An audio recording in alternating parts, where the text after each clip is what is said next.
Hey guys, and welcome to the Leftover Culture Review Snippet series of videos where we take a behind the scenes look right here on the Leftover Culture Review at how an episode comes together. I just challenged myself to say that as fast as I could, and I think I succeeded, but I think I also need a shorter intro to this video series.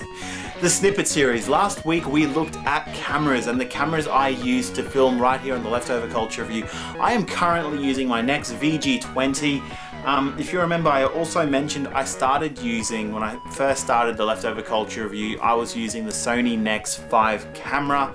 Essentially, the NEX VG20 and the Sony NEX 5 have the same sensors, the same internals. They're basically the same camera. One is a micro four thirds camera, the other one is a camcorder. I still really like the image quality. If you look at the older episodes compared to even what I'm recording right now, the difference in like lighting, composition, how I present myself on camera, how much better I am as a person. There's been a lot of improvements in the Leftover Culture Review in general. I was lucky, well not, okay, I bought this camera when I first started working doing video work out of university. Before that I had a fixed lens camcorder, so you couldn't take the lenses off. The Sony NEX 5 as well as the Canon cameras really caught my eye because they have interchangeable lenses. You can pull the lens off, you can play with different lenses, you can play with, you know, fisheyes, wide angle lenses, you can play with zoom lenses. The kit lens itself was a zoom lens, and this was the lens that I used pretty extensively when I first started Leftover Culture Review. When I got the Sony NEX VG20, that came with its own kit lens, a much beefier, a fantastic lens, the 18 to 200mm Sony lens, great zoom. It doesn't really hold its weight all that well. But the zoom is fantastic. It's a really sharp lens and I've used it for the bulk of the Leftover Culture Review episodes as well. The reason I wanted to make this video though was because I have a new favorite lens. I'm using it now. It is the Zonlai Discover. It's a 35mm lens, f1.8, straight out of Hong Kong. You can get lots of different versions for lots of different cameras. They've got ones for Panasonic Micro Four Thirds cameras. They've got some for the Canon cameras. Is it Nikon as well? Might have their own adapter, or it might be the Micro Four Thirds adapter, I can't quite remember. But the Zonlai Discover lenses are basically like a, I guess they're a blueprint that a lot of different camera manufacturers have picked up and started selling on it at pretty much the exact same price. I've actually got another one on the way, a 25mm version, so I can pull back a little bit and hopefully show you more of this fantastic games room, as well as focus, because this is me at my extended arm's length and I can't quite reach the lens. So the Zonlai Discover lenses are 100% manual. There's no autofocus, there's no auto exposure, which is why when I talk about reaching out to change focus, it's really hard to do. It's a trial and error. Stand up, change the focus, sit back down, see if I'm in focus. It's a real pain in the neck, but I really like the effect and the look this lens gives you. I think when it comes to video, it's a much different story than with photography. With video, I really like the fact you can try and create this atmosphere. You can try and build out like a look, an environment that you want to film in. You know, having the lights in the background, having a bit of, like in the past I've used glares and lighting flare from different directions and different light sources. I think it really helps build the look of the video, and it doesn't have to be tack sharp. It doesn't matter if there's like vignetting in the corners or barrel distortion. That stuff matters so much less when you're doing video work compared to when you're actually trying to do photography. When you're doing photography, you're basically judged on the image that you take in the end. There's no other real factors around that fact. You're judged based on the image, whereas in video you can create mood, you can create atmosphere. There's so much you can do in video, and I guess you're still judged by the video at the end of the day, but there's so many different factors that go into making a video to help you pull together what you're actually trying to do. So this lens, it helps me do that. It's cheap, it doesn't have any special features, but I love the look, and I've been using it and experimenting with that look since about the Christmas episode, 2017 Leftover Culture Review Christmas special, looking at the Japanese Sega Saturn Christmas edition box.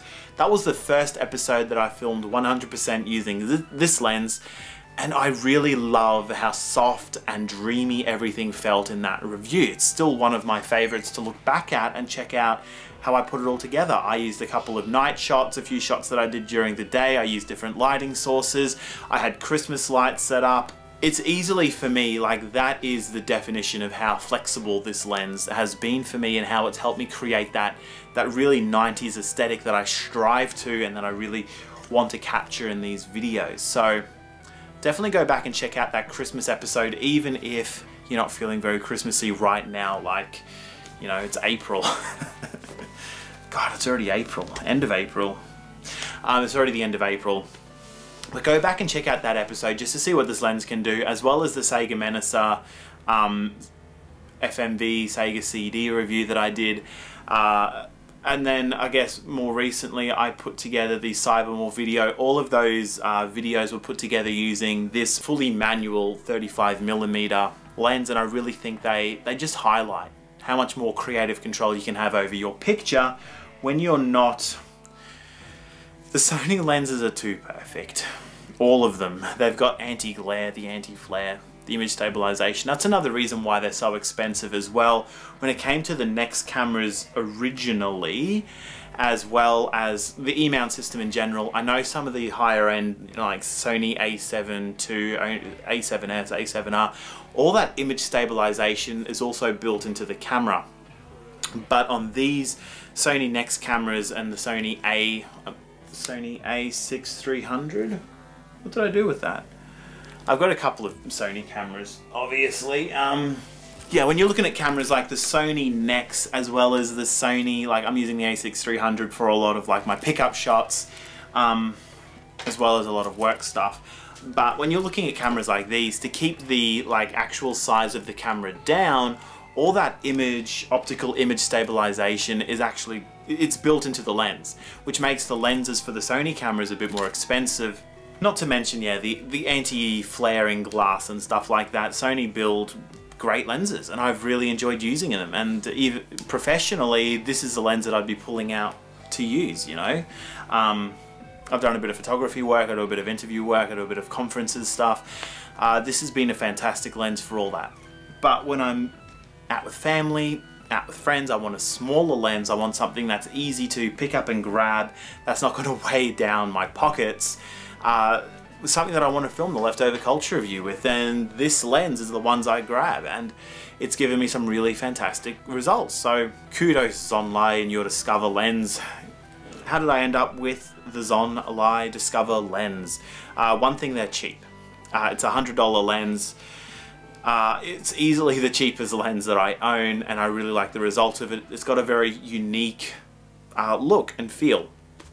I've already been over that. But when I bought the Sony NEX 5, it actually shipped out with a pancake lens. So a lot of these lenses, okay, they're pretty massive. You can't just shove that, even like at that size, in your pocket and go. It came with a pancake lens that was about, you know, it came off this far off the camera body. It was pocket sized. I used it a lot for family stuff where I could just shove it in my back pocket. But I dropped my camera with the pancake lens, misaligned the glass, and I really felt not having a small lens that I could grab and go. So I started looking at the smallest lenses Sony made. At that time it was the pancake lens. Now you can get, Sony have made like a 16 to 50mm zoom lens. That's about the size the pancake lens was, but this is a lot more versatile, granted. But that's when I started seeing some of these other like Hong Kong manufacturers releasing their fully manual pieces of glass that you could use. That's where I discovered the Zonlai, and I've had it for years, but I never really got a chance to experiment with it as much.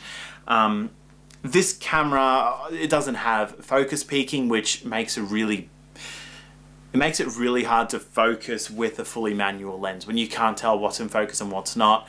You're kind of just relying on this like small screen, especially when you're like holding the camera and you're trying to look at the screen and trying to get focus. It's hard. Having a manual lens on something like the A6300, this has focus peaking, so everything that's in focus in your shot has like a red ring around it. So I could put on the fully manual lens and use this camera, easily see what's in focus, record the video that I need to, and miss a lot fewer shots. More things are in focus because I have focus peaking to give me a guide. So I've been using my Zonlai lens a lot more often, and I'm really glad I have been, because it's been a fantastic lens. It really works well in low light, and for the videos that I want to make, the ones that have heart, that have a really specific atmosphere, that feel a little bit 90s, that don't have to be super sharp, they're allowed to be a bit soft, a bit, you know, yeah, a bit romantic. I really like the lens and how it looks. So I just wanted to, I guess the point of this video really was to come out and say that you don't need to have really expensive lenses. This one itself was nearly $1,000 when it first came out. I think you can get it for, you know, 500. I'm talking Australian dollars now. But you don't need to have really expensive lenses. I'm really glad at the time that I got an interchangeable camera, like interchangeable lens camera, so I could experiment. It's taken me a few years to really like grasp the power behind an interchangeable lens system and how significant it's been having all these different lenses to experiment with. But yeah, I'm getting there. I'm getting better at making the leftover culture review. I'm getting better at lighting my shots, composing my shots, and I really hope that quality shines through in the videos that I make for the channel. So thank you guys so much for watching. Don't hesitate to go out and experience different lenses if you've got the ability to. I did notice like the little baby brother to this camera, the A6000, was on sale at JB Hi-Fi for like 500 bucks, and it still gives you, it's basic, I think it's like basically the same camera, but this one does 4K. That might be the only difference. But cameras are a lot cheaper than when I was in university and first starting to look at them. If you've got the ability to, then I absolutely recommend heading out and picking up a camera that has the interchangeable lenses that you can experiment with. And like on that note, thanks for watching. I'll see you again real soon with some more Leftover Culture Review episodes, as well as Leftover Culture Review snippets from this, the Leftover Culture Review snippet series of videos, where we take a behind the scenes look right here on the Leftover Culture Review at how episodes come together. Bingo.